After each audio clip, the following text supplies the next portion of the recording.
In the heart of the New Forest lies Bashley, one of England's smallest football communities, built on generations of families, volunteers and a pride that runs deep. But behind that calm facade is a club that refuses to fade. Every moment brings pressure, challenges and a chance to rise again and again. Here, the belief and fight outweighs budget and size, held together by community and driven by something much more than football. This is Behind Bashley, Surviving the Forest. Today I'm at the VO Community Stadium, home to Bashley FC. After a tough start to this season, Bash currently sitting 19th in the Southern League Division 1 South, but league position doesn't reflect the full picture. Bashley remains a special club, a small budget, small population, but a huge sense of community and pride. And now with new faces behind the scenes, there's a growing focus on building the future both on and off the pitch. And one of these new faces is Sporting Director James Ellis, someone who saw something here so special right from the start. Bashley's a really unique club. It's obviously situated in a village. It's one of the, across the country as a village-based team, it's one of the highest level compared to anyone. The infrastructure here now is just getting better and better each year. So my first impressions are it's a club with massive potential. Before Bashley became the ambitious club it is today, its story began long before. Founded in 1947 and built from local passion and a handful of volunteers, old programmes and pennants show a village side punching above its weight, even earning a memorable FA Cup tie against Swansea City. After years of highs and lows, Bashley battled their way back into the Southern League, back where they belong. Today, the focus is on the present and the man leading Bashley forward.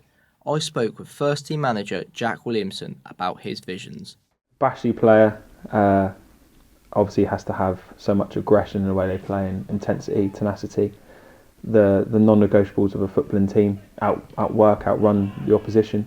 And then for us, or for me particularly, it's about coaching football intelligence. I want people to turn up to watch a invigorating Bashley Football Club, a club that youth can identify with and enjoy watching, not just, a non-league football club that they go, I can't really relate to that. I want it to be personable for everyone.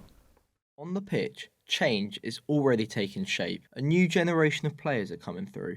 Young, talented and eager to make their mark. But still, alongside them remains the core of Bashley. Senior figures who carry the club's standards, history and expectations on their back. And none more so than Brad Morris, Bashley through and through, making over 500 appearances for the club. Someone who just knows how special Bashley is. I would say it is that close type friendship and community that we have. It's obviously I left for 1 year and come back, and it's just not quite the same. It feels like a home to me, and it does for a lot of other players as well. We've got to keep pushing forward. Did have a bit of a tough start to the season, but I think that's going to change and turn around. And I think ultimately the main goal is getting promotion back into step 3.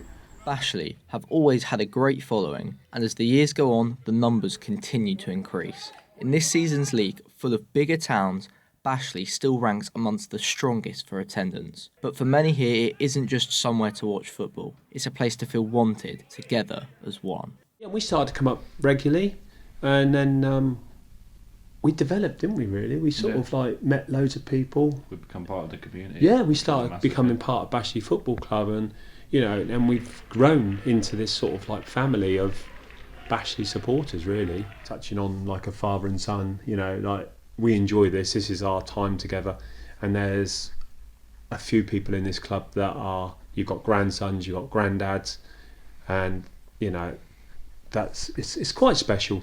It's going back to the feeling of it feels like a family. You're connected with players. Yeah. There's no distance. Every Tuesday and Friday, both Steve and Will go down to the ground, volunteering their time to help prepare the pitch. And when conditions threatened to call off the game last weekend, they stepped up at half-time when the club needed them the most.